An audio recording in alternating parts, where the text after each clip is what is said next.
की हम लोग कहाँ पर थे? जड़ भारत की कथा हुई। जड़ भरत जी जिस राजा को मिले थे, क्या नाम था उनका?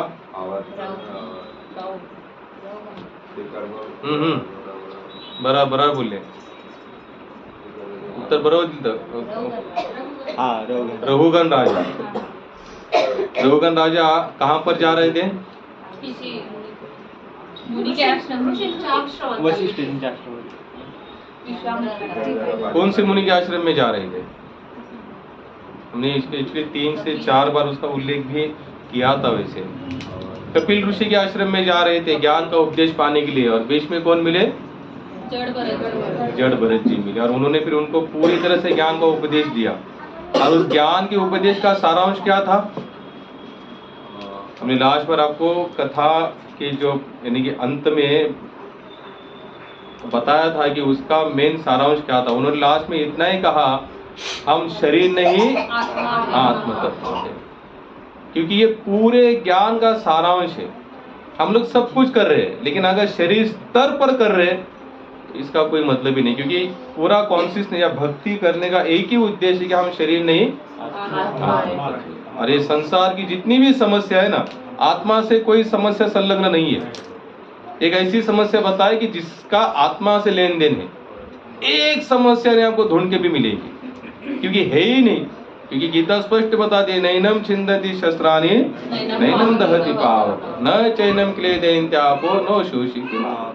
आत्मा ना काटी जा सकती है, ना मारी जा सकती है, ना जलाई जा, उसका कुछ नहीं होता है. इसलिए उसका ना मान होता है ना अपमान होता है, क्योंकि उसको कुछ लेना देना ही नहीं है. तो हर समस्या कहाँ से आई है? हमारे शरीर से. यानी कि शरीर से भी समस्या नहीं है, हम खुद को शरीर मान बैठे तब से समस्या शुरू हो गई. हमने शरीर मानना छोड़ दिया, समस्या खत्म. एक समस्या ऐसी बता देना पूरे संसार की, मैं ये नहीं कह रहा हूँ कि अपने जीवन काल की, पूरे संसार की जितने भी देश है, कंट्रीज है, जो जहाँ जो चल रही है समस्या, पूरी समस्या एक ही स्तर पर चल रही है. जहाँ पर समस्या चल रही है वहाँ के लोगों का एक ही स्तर है, मैं कौन हूँ? शरीर. श्रील प्रभुपाद को एक जन ने पूछा कि आप कहते हैं कि हरे कृष्ण मूवमेंट सभी सलूशन का समाधान है, इसका मतलब क्या है? तो प्रभुपाद ने बताया कि हम लोग यही सिखाते लोगों को, हम शरीर नहीं आत्मा तत्व है. और जब आप खुद को आत्मा मानना शुरू कर दोगे, आपकी समस्या ऐसे हल हो जाएगी. क्योंकि समस्या तो शरीर से है.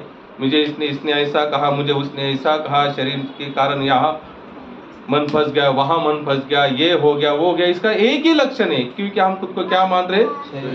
शरीर मान. इसलिए प्रभुपाद का आप लोगों ने, कितने लोगों ने लेक्चर सुना हमें पता नहीं, लेकिन आप लोग उनका कभी लेक्चर सुनेंगे ना, तो प्रभुपाद के लेक्चर में अगर आधे घंटे का लेक्चर है, पौने घंटे का लेक्चर है, 1 घंटे का भी लेक्चर है, तो उसमें कम से कम 5 से 6 बार तो प्रभुपाद इसी बात को दोहराते हैं, हम शरीर नहीं हम शरीर नहीं आत्मा है, हम शरीर नहीं आत्मा है. आप देख लेना, इस कॉन्शियसनेस या फिर ये भावना जिसकी दृढ़ होती जाएगी ना, उसकी साधना अच्छी होगी, उसका भजन अच्छा होगा, उसका नाम स्मरण अच्छा होगा, और वो तपस्यामय जीवन भी जीना शुरुआत करेगा. कब? जब वो खुद को शरीर मानना छोड़ देगा और आत्म तत्व मानेगा. लोग कहते हम उठ नहीं पाते क्योंकि खुद को क्या मान रहे? लोग कहते हैं कि हम प्याज लहसुन छोड़ नहीं पा रहे क्योंकि खुद को क्या मान रहे? लोग कहते हम तंबाकू ये व्यसन नहीं छोड़ रहे कि खुद को क्या मान रहे? शरीर मान रहे. लोगों का जो इतना आवाज कमी, तू मगर आवाज कमी किया. हरे कृष्णा हरे कृष्णा कृष्णा कृष्णा हरे हरे, हरे राम राम राम हरे हरे, हरे कृष्णा कृष्णा कृष्णा हरे हरे, हरे राम राम राम हरे हरे. बताइए, यानी कि हर समस्या की शुरुआत कहाँ है? शरीर से. और देखा जाए तो इसकी सच्चाई क्या है? कुछ भी तो नहीं. नाशिवंत देह 8वें गोपाल तेजी हित. इंसान का हित बताया संतों ने. कौन सी चीज में हित बताया? भगवान नाम में, नाम स्मरण में, नाम कीर्तन में. और उन्हें स्पष्ट ये भी बता दे कि नाशिवंत देह, ये देह कैसा है? जब ये जाने ही वाला है तो इसकी जो कामनाएं है या शरीर से जो भी कुछ इंद्रिय भोग हमको लालयित करती, इसके पीछे भागने का मतलब क्या है? क्यों भागे? क्योंकि ये आज नहीं तो कल, कल नहीं तो परसों, परसों नहीं तो तरसों. जाएगा। भले हम आज जवान है, चलो मैं 42, मुझे लगता है चलो ठीक है बाबा 70 साल का, मैं भी 70 साल का हो जाऊंगा, लेकिन इसकी कोई गारंटी है ही नहीं। हो सकता है कल ही कंफर्म टिकट आ जाए, मैसेज आ जाए फोन पर, तो कुछ चलो आपका बुलावा आया है, खत्म हमारी बात। यानी कि शरीर वैसे भी रहने वाला है नहीं, तो भी शरीर की समस्या को अपनी समस्या क्यों माने। प्रभुपाद एक बार लेक्चर दे रहे थे प्रभु जी, तो प्रभुपाद एक बार राधाष्टमी थी, राधाष्टमी, जैसे हम लोग देखो कोई जैसे भगवान के जितने भी अवतार होते हैं, तो उस अवतार के अगर वो अवतार आता है तो हम लोग उस अवतार के प्रति कुछ ना कुछ कथा कहते हैं। अब राधाष्टमी थी, तो राधाष्टमी थी तो सभी लोगों को क्या लगा कि प्रभुपाद आज राधा रानी की कोई विशेष लीला बताएं। तो प्रभुपाद ने रोज का लेक्चर जो देते थे, शरीर नहीं आत्मतत्व हो, हमको शरीर के प्रति यानी कि वैराग्य होना चाहिए, हमारी ये कॉन्शियसनेस दृढ़ होनी चाहिए, मैं आत्म, ऐसे लेक्चर दे दिया। तो जैसे हम लोग पूछते ना बाद में किसी को कोई शंका कुछ है, तो एक दिन ने पूछा तो प्रभुपाद ने कहा किसी को कोई शंका, तो एक ने कहा कि प्रभुपाद आज तो राधाष्टमी है, राधाष्टमी के ऊपर कोई लेक्चर दो। प्रभुपाद ने कहा जब तक आप खुद को शरीर मान रहे हो तब तक आप राधा रानी का कोई तत्व समझ ही नहीं सकते। हम शरीर स्तर पर इतनी भी उन्नति नहीं होने वाली हमारी यहाँ पर, इस बात को आप फिट कर लेना। जैसे हमारे जो भक्ति रसामृत सिंधु है उसमें भक्ति के स्तर बताए, पहला स्तर है वैदिक भक्ति। वैदिक भक्ति का मतलब क्या होता है कि नियम के अनुसार जीवन यापन करना, सुबह जल्दी उठना है तो नहीं, शाम को इस समय पर सोना है तो सोना है, इतना मेरा अध्ययन होना है तो, इतना मेरा माला नामस्मरण होना है तो। इसका मतलब क्या है, क्यों बताएगा ये? देखो सुबह उठना है तो आपको सुबह सुबह ये भावना कहीं ना कहीं दृढ़ करनी पड़ेगी, मैं शरीर नहीं।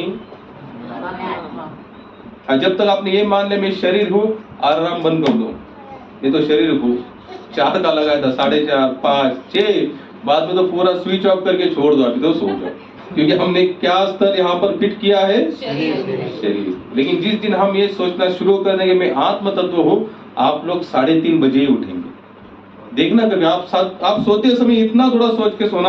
पहली बात तो भगवान को प्रार्थना करनी ही करनी है, क्योंकि हमारी सोच भी इतनी बलवान नहीं जितनी भगवान की कृपा बलवान है। क्योंकि सोच पता नहीं कहाँ से कहाँ लेके जाए, हो सकते है सोच कहीं अच्छी जगह से शुरू हो जाए और अहंकार की जगह पर जाकर फुल स्टॉप हो जाए।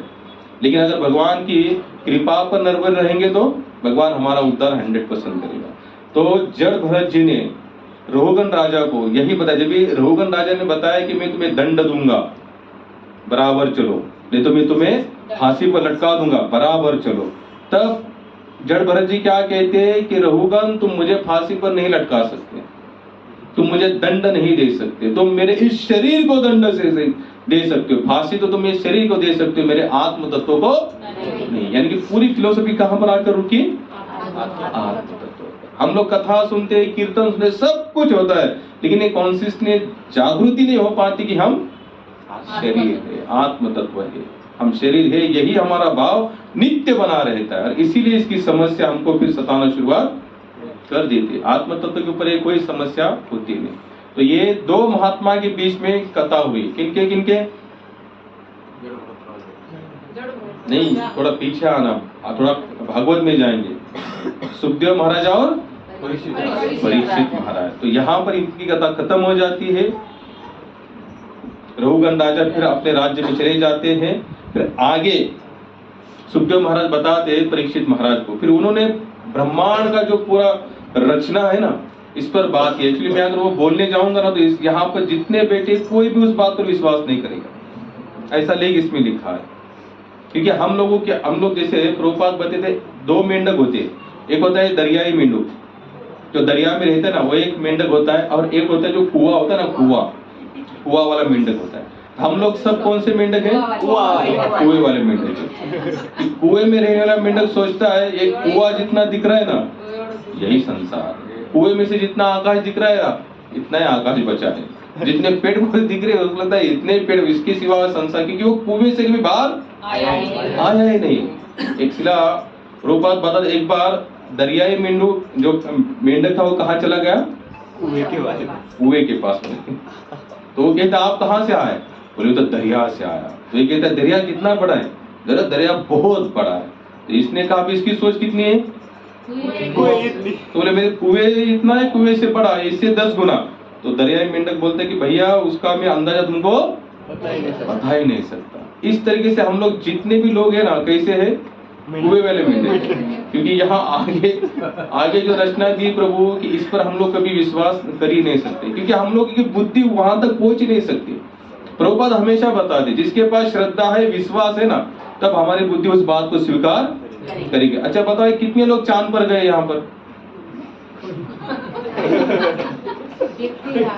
लेकिन मानते ही कि नहीं कोई ना कोई चांद पर गया है। अच्छा कितने लोग मानते हैं कि कोई ना कोई चांद पर गया है? सब मानते। हम लोग गए नहीं है, फिर भी हमने क्यों मान लिया? जैसे अगर मैं अभी आपको यहाँ पर बताऊं कि भागवत में इस तरह से लिखा गया है कि एक समय था कि एक समय के लोगों की आयु 1,00,000 साल तक थी, तो कितने लोग मानेंगे अभी इस बात को? अभी हम लोग तो जीते कितने हैं? 50, 60, 70, 80, 90, 100 बोले तो रिकॉर्ड ब्रेक हो जाएगा फिलहाल तो। लेकिन हमने इस बात को मानने में हमारा इतना विश्वास नहीं है। लेकिन दुनिया चांद पर गई, भले हम गए नहीं, लेकिन कोई तो गया, इसलिए हमने मानना शुरू। यानी कि हमको अगर किसी चीज को मानना है तो उस पर पहला क्या डालना पड़ेगा?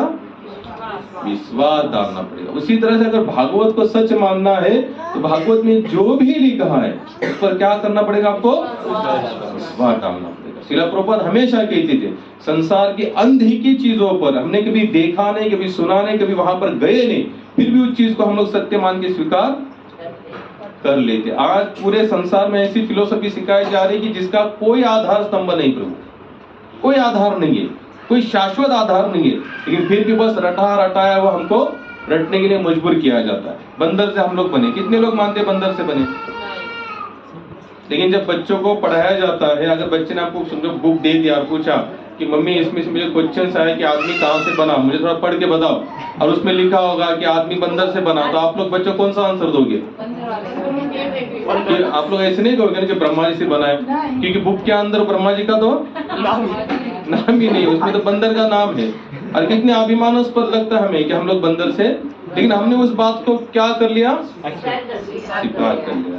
आज जन समाज में हर स्कूल में वही सिखाया जाता है। प्रभुपाद कहते हैं ये पूरा नॉलेज फ्रॉड है, इससे किसी का कल्याण होने वाला। अगर हम भगवान से बने इस भाव से जरूर कल्याण बनेगा। क्यों? क्योंकि मन हमारा कहां पर लगना शुरू हो जाएगा? क्यों? हम भगवान से बने, हम भगवान से बने, लेकिन हम बंदर से बने, हम बंदर से बने, हम बंदर बने। हमारा मन कहाँ चला गया? और खुद तो हम लोग ने साबित भी कर दिया हम लोग कहाँ से है, वंशज बंदर से। तो इसलिए पूरी फिलोसफी एक ही बात पर आकर रुकती है कि विश्वास रखो। तो आगे सुखदेव महाराज जी को, परीक्षित महाराज जी को, सुखदेव महाराज जी ने परीक्षित महाराज को पूरे ब्रह्मांड की रचना बताई। अच्छा उन्होंने, अब ये छोटा सा पॉइंट आपको बताता हूँ। परीक्षित महाराज को बताते हैं प्रियव्रत राजा का जब रथ निकला ना इस भूतल पर, तो ये 7 समंदर जो रथ के पहिए थे ना, तो जब पहिए इस भूतल पर जितने चले तो उस पहिए के कारण ये 7 समंदर बने। ये मानना भी कितना अटपटा लगता है, हम लोग मान ही नहीं सकते, क्योंकि हम लोगों को इतना विश्वास है ही नहीं। लेकिन भागवत कहता है तो फिर है, तो इसमें कोई डाउट होना। ये 7 समंदर बने कैसे? प्रियव्रत राजा के पहिए जो यहाँ पर जितने चले तो वो 7 समंदर उनके पहियों के कारण बने। तो इतना बड़ा पहला वैभव।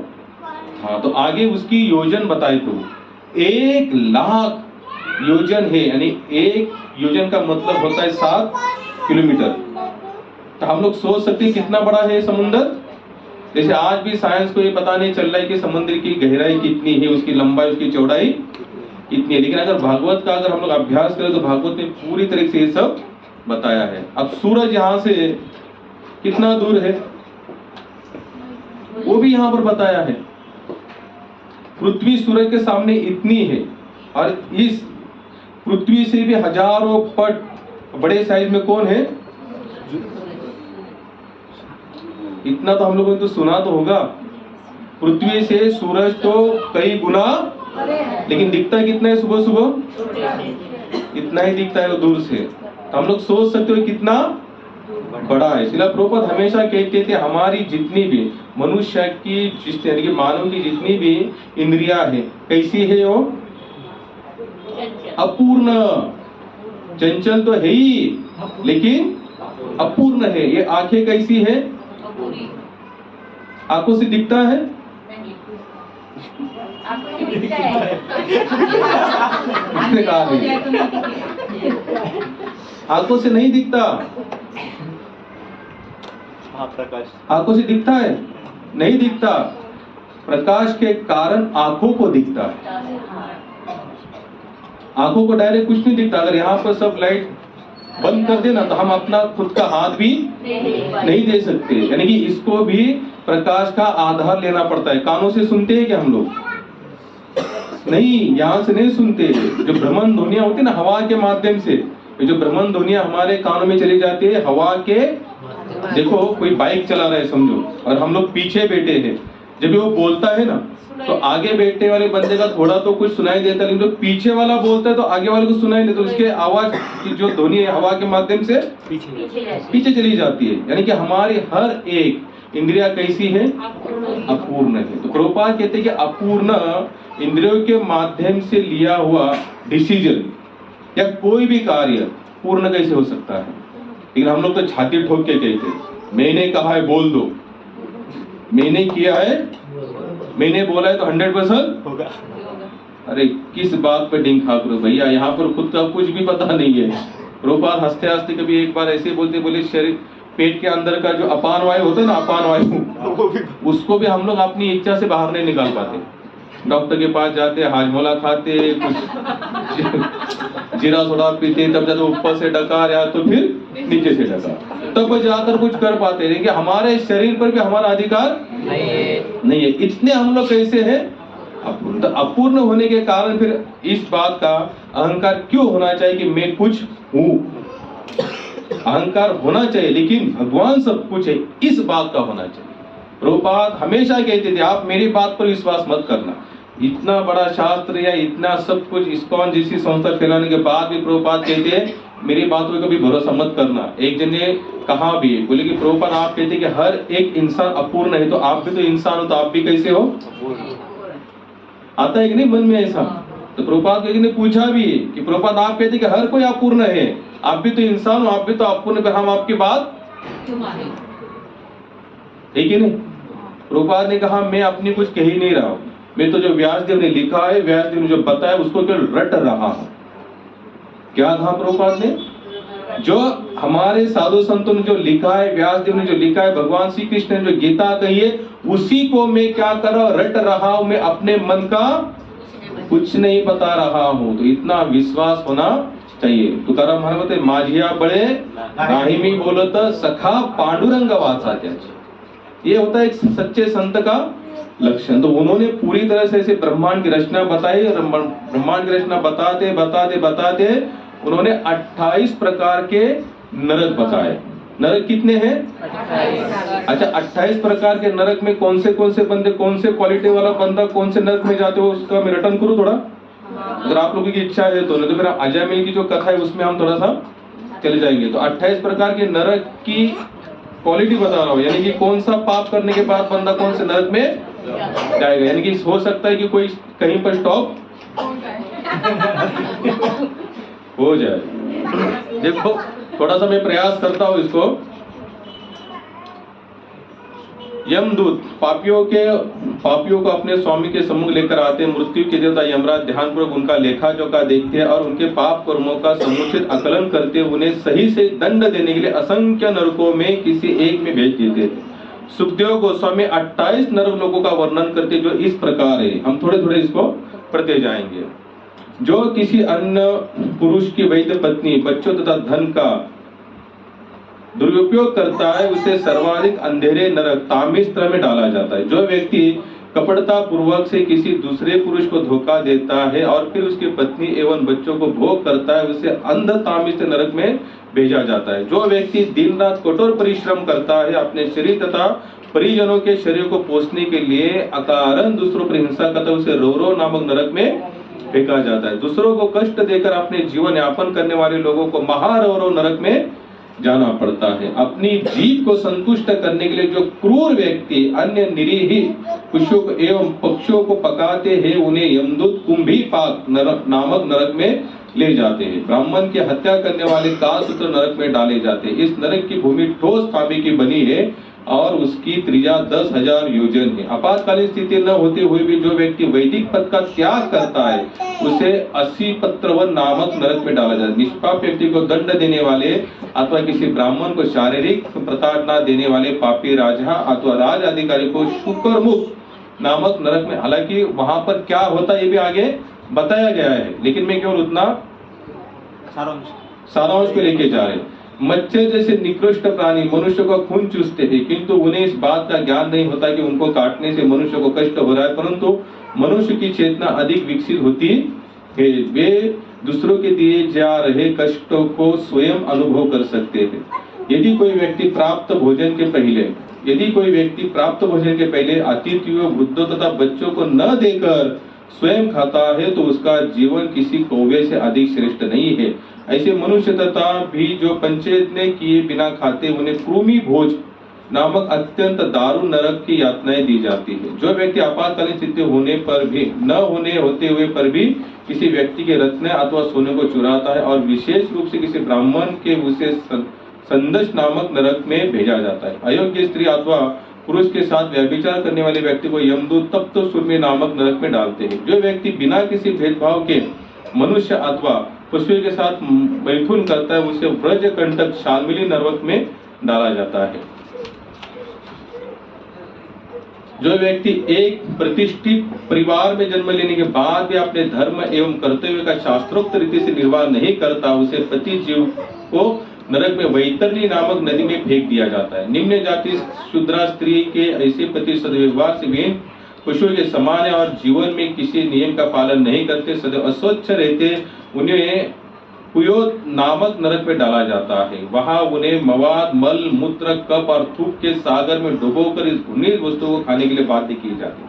नरक की नाम भी बताया गया है और वहां पर किस प्रकार की सजा होती है वो भी बताया, लेकिन हम केवल नरक की देखते जाएंगे। अपने प्रतिष्ठित पद पर गर्वित होने के कारण जो व्यक्ति अपनी प्रतिष्ठा को बढ़ाने के लिए पशुओं को बलि देता है उसे विशेषण नामक नरक में ले जाया जाता है, जहां यमदूत नाना यातनाएं देने के बाद उसका वध कर देते हैं। तो ऐसे करते करते बहुत सारे नरक है, तो उन्होंने सब क्या किए, नरक के वर्णन किए। अब देखो इतना वर्णन करने के बाद कौन बता रहे किनको? सुखदेव महाराज परीक्षित महाराज को ये सब नरक की योजनाएं बताया। अब इतना सब सुनने के बाद भी अब देखो जो वैष्णव होते ना, संतगण जिनका हृदय सचमुच निर्मल होता है, कोमल होता है, दया से भरा हुआ रहता है, तो हमारे परीक्षित महाराज कैसे थे वैसे भी संत हृदय वाले थे, इसलिए तो उन्होंने तुरंत राजपाट का त्याग किया और अपने उद्धार के लिए चले गए। तो उन्होंने सब नरकों का वर्णन करने के बाद परीक्षित महाराज के मन में एक प्रश्न आया और उनके मन में थोड़ा डर भी लगा। डर इस बात का नहीं लगा कि इतने सब नरक है, शायद मैं भी एक नरक में जाऊंगा, इस बात से वो बिल्कुल नहीं डरे। वो तो इस बात से डरे, अगर समझो इस भूतल का जीवात्मा, देखो हम लोग कैसे हैं, गलतियों के इंसान क्या है, गलतियों का पुतला ही है। हम लोग कभी ये छाती ठोक के कभी नहीं बोल, कोई भी कितना भी बड़ा क्यों ना हो, कितना भी बड़ा सन्यासी, कितना बड़ा महात्मा क्यों, लेकिन ये नहीं कह सकता कि आज के बाद मेरे हाथ से कोई पाप होने वाला नहीं है, क्योंकि एक ना एक दिन तो हमारे हाथ में किसी ना कारण, यानी कि नहीं चाहते हुए भी कुछ ना कुछ काम हो जाता है। इसकी कोई गारंटी है? जैसे आज मैं यहाँ पर लेक्चर दे भी रहा हूँ, लेकिन पता नहीं कल मेरे लिए क्या लिखा है। इसलिए इस बात को हम कभी, ये बात कभी नहीं कह सकते कि आप यहाँ से आगे मेरे हाथ से कोई पाप होने वाला। अगर हम लोग अभी जिनका जो भजन पढ़ रहे थे, नरोत्तम दास ठाकुर या जितने भी महात्मा है, वो तो खुद को क्या कहते, हे भगवान मेरे जैसा नीच, मेरे जैसा कामी, मेरे जैसा पापी, मेरे जैसा लोभी संसार में दूसरा आपको ढूंढ कर भी नहीं मिलेंगे। अगर इतने उच्च कोटि वाले भक्त अगर ये भावना से जीवन यापन करते हैं तो हमारा तो कहीं पर नामो निशान भी नहीं होना चाहिए, क्योंकि हम लोग रहे भी ऐसे रहे। हमारे पास साधना नहीं, भजन नहीं, पूजन नहीं, कोई भगवान के लिए प्रेम नहीं, अतुटता नहीं, किसी बात के लिए हम संबंध जोड़ने के लिए तैयार नहीं है, तो हमारे हाथों से इन के प्रकार नहीं चाहते हुए भी पता नहीं कितने सारे ऐसे पाप हमसे जाने अनजाने में हो जाते। इसकी क्या गारंटी है? एक बार एक महात्मा बैठे थे, पहाड़ के टीले पर बैठे थे, और एक बकरी चराने वाली जा रही थी वहां से। शायद आप लोगों को ये बात भी बता रही कि मुझे हमेशा याद आती है और मुझे बहुत उत्साहित भी करती है कथा, लेकिन आप लोगों को मैं जरूर सुनाऊंगा। देखो कितने लोगों ने सुनी है, शायद आपने प्रभु सुनी होगी, लेकिन मैं जरूर सुनाऊंगा क्योंकि ये बहुत उत्साहवर्धक है। उत्साहवर्धक इसलिए है कि कथा सुनने के बाद लगता है भगवान मुझे बचाते रहना भगवान मुझे बचाते रहना, मेरी कोई गारंटी नहीं है। तो महात्मा बैठे थे टीले पर, एक टीला था यानी कि टेकड़ी थी, तो वहां पर बैठे थे। तो वहां से एक बकरी चराने वाली जा रही थी। क्या चराने जा रही थी? बकरी। अब देखो संयोग ऐसा बना, वो बकरी में जो बकरा होता है ना, बकरा, उसकी दाढ़ी कैसी होती है? लंबी होती है। इतनी होती है, इतनी ही। और कुछ लोग भी ऐसे होते हैं कि जिनको दाढ़ी कितनी होती है? पूरी दाढ़ी नहीं होती है। तो बोलते बोलते हम लोग क्या बोलते हैं? बोकड़ दाढ़ी क्या बोलते बोलते बोकड़ दाढ़ी।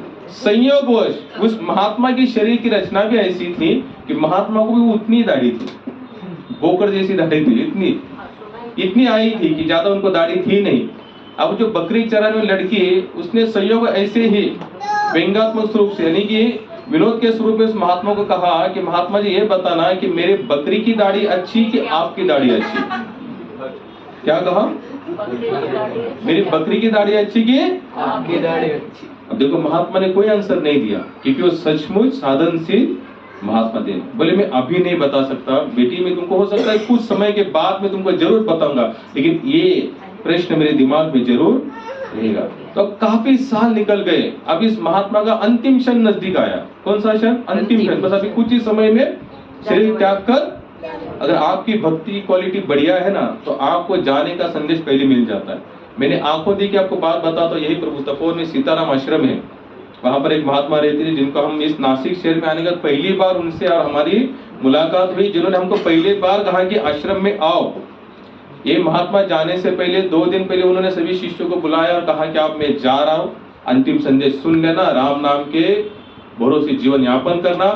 गाड़ी में बैठे ट्रेन में कानपुर तक वो पहुंचे भी नहीं, प्रभु बीच में उनकी खून की उल्टियां हुई और ट्रेन में उनका शरीर शांत होता। ऐसे महात्मा आज भी संसार में है जो जानते हैं कि अब मुझे जाने का समय। तुकाराम महाराज बोले आम्ही जातो गावा आमचा राम राम तुका झाला आकाश एवढा, ते झाले त्याच्यात मग्न। तो उन्होंने कहा कि तुमको इसका आंसर दूंगा लेकिन इस समय नहीं। तो महात्मा का अंतिम क्षण आया तो सभी शिष्य आजू बाजू जमा हो गए और उन्होंने अपने महाराज को कहा कि महाराज आपकी अंतिम इच्छा कोई होगा तो जरूर बताइए। तो महात्मा ने कहा कि मेरी अंतिम इच्छा कोई है नहीं। बोले कुछ साल पहले इस गांव में एक बकरी चराने वाली लड़की, उसका एक प्रश्न था और उस प्रश्न का मैं उत्तर नहीं दे पाया और मैं चाहता हूं कि तुम जाकर उसको बुलाओ और मैं उसके उस प्रश्न का इस समय आंसर देना चाहता हूं। अब शिष्यों के मन में थोड़ी खलबली हो गई। बोले महाराज ने तो जीवन भर यही कहा, अंत कालेचा यादसाठी केला दत्ता अट्टहास शेवटचा दिस गोड व्हावा। शिष्य मनी मन थोड़े से चल बिचल होने लगे कि बोले देखो महाराज ने पूरा जीवन तो यही कहा है कि भजन करो, और अंत समय इनको कौन याद आ रही है? बकरी वाली। बकरी। बोले ठीक है, अब इनकी इच्छा है तो उनको बुलाएंगे। बकरी वालों को वहां पर बकरी वाली आई भी और महात्मा ने कहा कि लड़की तुमने कुछ साल पहले हमको एक प्रश्न पूछा था। कौन सा प्रश्न था? आपकी दाढ़ी अच्छी कि मेरे बकरी की दाढ़ी अच्छी? अब वो तो बेचारी बोलकर उन्हें तो ऐसे बोला था इसलिए उसने अपने ध्यान में तो रखा, लेकिन महात्मा ने बोले उसका मैं आंसर देना चाहता और फिर अपने शरीर को त्यागना चाहता। तो बोले बोलो क्या आंसर है? बोले मेरी दाढ़ी अच्छी। अब यहाँ से आके ध्यान से सुनना, क्या कहा महात्मा ने? मेरी दाढ़ी अच्छी। और इतना कि महात्मा कहे कि आप सबको मेरा जय श्री राम, अब मैं अपना शरीर त्यागता। तो बकरी के रुको बाबा, अब इतना समय रुके हो तो मेरा और एक प्रश्न है। बोले कौन सा प्रश्न? बोले उस समय जो मैंने आपको जो प्रश्न पूछा था कि मेरे बकरी की दाढ़ी अच्छी कि आपकी दाढ़ी अच्छी, उसका आंसर आपने क्या दिया कि केवल मेरी दाढ़ी अच्छी। आपने उस समय यह आंसर क्यों नहीं दिया? क्योंकि आंसर बहुत लंबा चौड़ा तो कहीं शास्त्र में तो ढूंढने जाने की जरूरत। आपको इतना ही कहना था कि मेरी दाढ़ी अच्छी, तो इतना समय क्यों लगाया?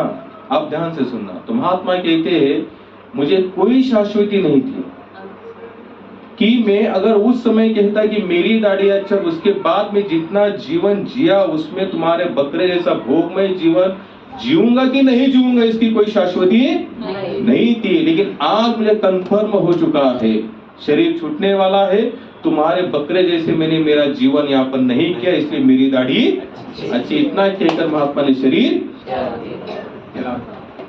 कहने का मेरा मतलब केवल इतना ही कि हम लोग इस बात पर कभी अड़े नहीं रह सकते कि हमसे कोई गलती कभी होगी नहीं, हुई है तो वही।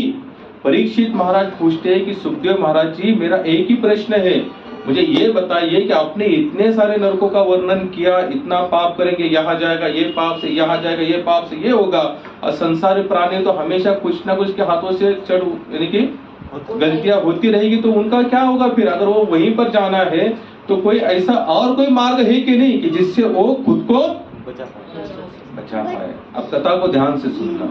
तो हमारे सुखदेव महाराज शुरुआत में डायरेक्ट उनको भक्ति तत्व नहीं बताते, तो उन्होंने पहले क्या बताया? कर्म कांडात्मक तत्व बताया। तो उन्होंने कहा कि समझो अगर हमारे हाथों से जाने अनजाने कोई कर्म हो भी जाता है, गलत कर्म, तो उसके लिए शास्त्र में बहुत सारे उपचार बताए दिए जाते हैं। लेकिन उपचार जैसे देखो, आज अगर कोई हमें कहता है कि आप यज्ञ करो, शास्त्र कहता है कि यज्ञ करने के लिए सबसे महत्वपूर्ण है वहां पर यज्ञ सामग्री के लिए जो भी वस्तुएं आती है एकदम 100% शुद्ध होनी चाहिए। कैसी होनी चाहिए? 100%। फिर दूध हो, घी हो, हनी हो, कैसी होनी चाहिए? अब दूध का जो प्रकार होता है ना, यज्ञ के लिए दूध जो लिया जाता है उसका एक ही टारगेट होता है, वो गाय जो होगी, जिस गाय का हम दूध दोहते हैं, वो गाय संतुष्ट होनी चाहिए। कैसी होनी चाहिए? संतुष्ट होनी।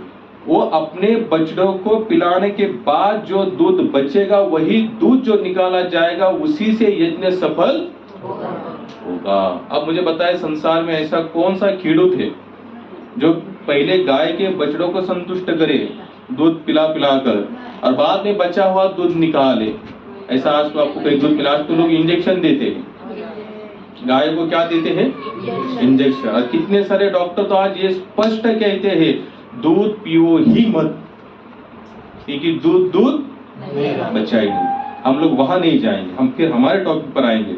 यज्ञ के लिए सबसे संपूर्ण महत्वपूर्ण बात क्या है? वो वही गाय का दूध होना चाहिए जो गाय सेटिस्फेक्शन से जी रही है, वो संतुष्ट है अपने मालिक के व्यवहार से।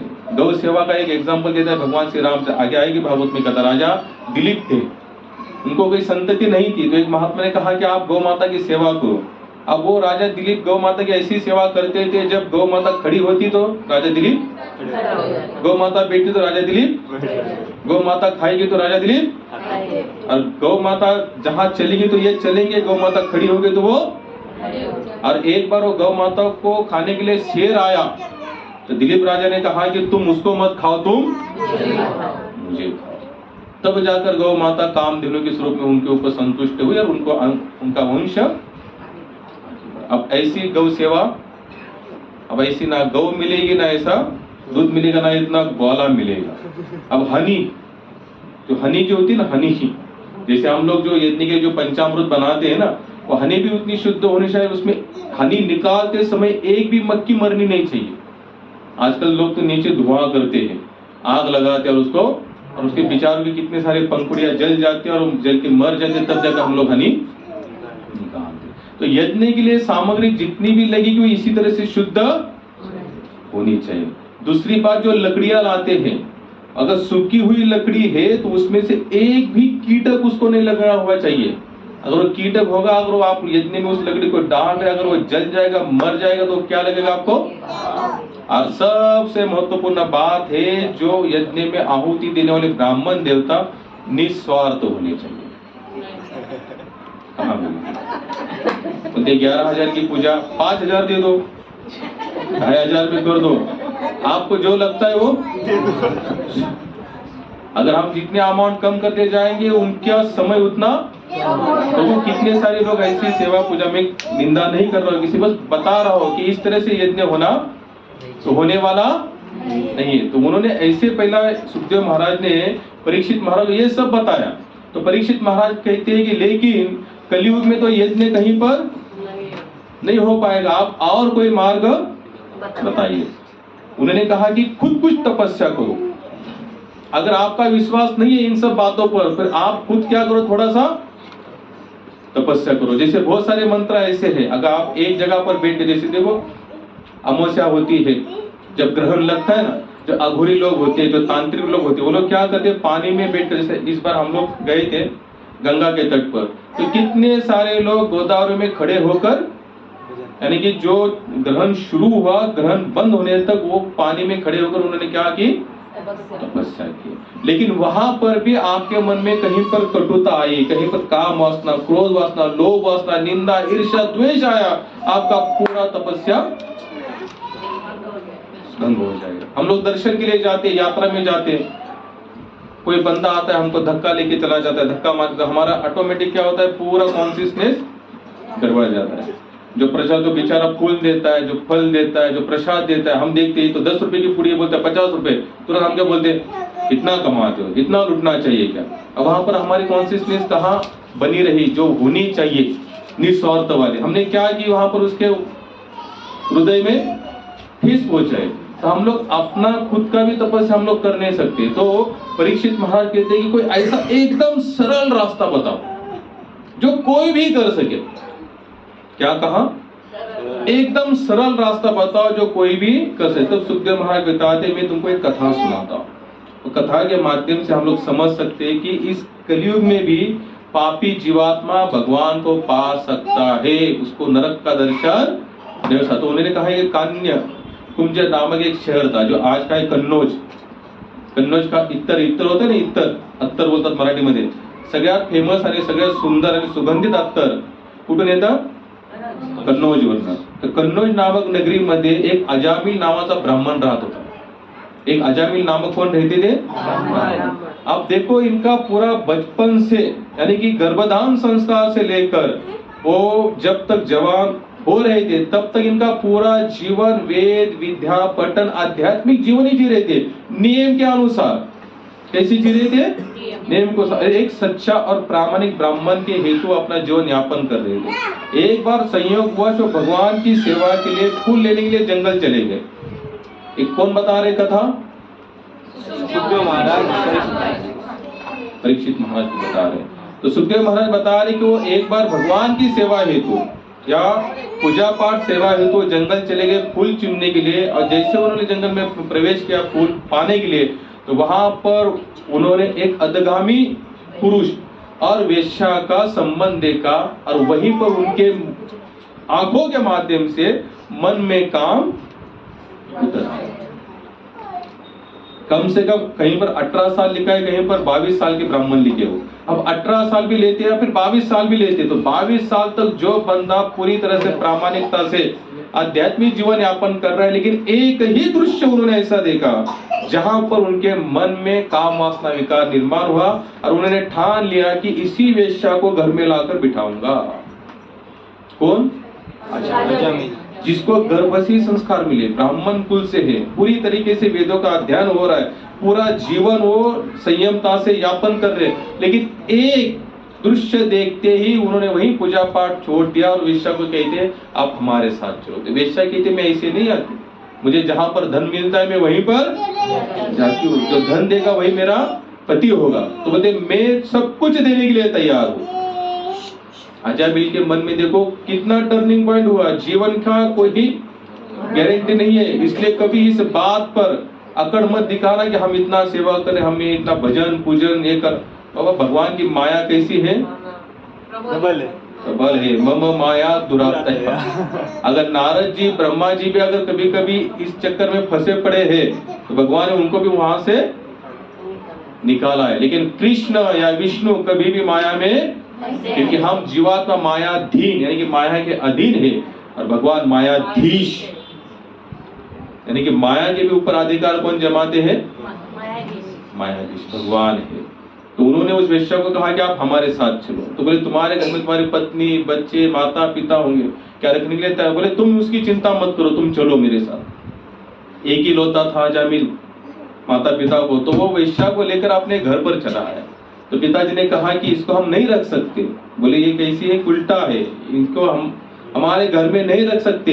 अजामिल कहते एक तो वो रहेगी नहीं तो आप रहोगे, एक तो वो रहेगी नहीं तो आप रहेंगे। तो माता पिता बोले भाई हम आपको छोड़ने के लिए तैयार, लेकिन हम ऐसे नहीं रह सकते। तो पत्नी बच्चे जैसे तैसे रहने लगे। कुछ दिन के बाद पत्नी बच्चे भी छोड़कर चले गए। अब केवल उस घर में कौन रह रहा है? अजामिल और वो वेश्या रह गए। अब देखो इतना पवित्र कर्म करने वाला बंदा भी एक थोड़ी सी घटना के लिए पूरा जीवन उसका क्या हुआ? नष्ट होगा। भागवत में बताते हैं उसको 7 संतानें हुई। अजामिल को उस वेश्या से 7 संतानें हुई। अब ये रोज डकैत करता, रोज चोरी करता। वेश्या कब तक रहेगी? जब तक धन है। जिस दिन धन खत्म उस दिन उसका आना जाना खत्म। अब इसने उसकी शादी भी मनवा ली और इसके लिए रोज डकैत करता, चोरी करता, लूटपाटी करता, यानी कि पूरी तरह से वो कैसे बना? एकदम व्यभिचारी बना। अब वो उसके साथ रहने लगा, कंटिन्यू रहने लगा। अब वो एक बूढ़ा हो चुका है। क्या हो चुका है? बूढ़ा। और बूढ़ा हो जाने के बाद एक बार वो फिर अपने घर से निकला है कहीं पर डकैत करने के लिए। और उसी समय उस गांव में चातुर्मास चल रहा था। जैसे मैंने आपको इसके पहले बताया, जब चातुर्मास में पहले जमाने में साधु संत क्या करते थे, किसी एक घर में, एक गांव में डेरा डालते थे। कि चातुर्मास में क्या होता है? बरसात का सीजन होता है, इसलिए वो महात्मा कहीं जाते नहीं। संयोगवश उसी गांव में संतों की टोली आई।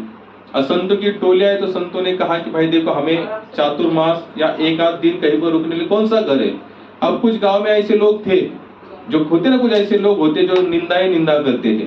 तो उन्होंने देखा चलो ठीक है, संतों को अब हम ऐसे घर पर भेजेंगे जहां पर इनको बराबर प्रसाद मिलेगा। अब अजामिल का तो कोई आध्यात्मिक नाता बचा नहीं था, सब खत्म हो चुका था, कुछ लेना देना नहीं था उसका उनके साथ। अब सभी लोगों ने काम कहा, बोले जाओ उस गांव के बाहर एक बहुत बड़ा बंगला है और वहां पर अजामिल नामक एक बहुत सज्जन व्यक्ति रहता है, आपका अच्छा स्वागत भी करेगा और आपका सीधा जो भी आपको जो सामग्री चाहिए वो सब दे देंगे। अब साधु संत बेचारे सरल भाव से वहां पर चले, लेकिन संयोग वो जैसे वो वहां पर गए तो उस समय अजामिल वहां पर नहीं था।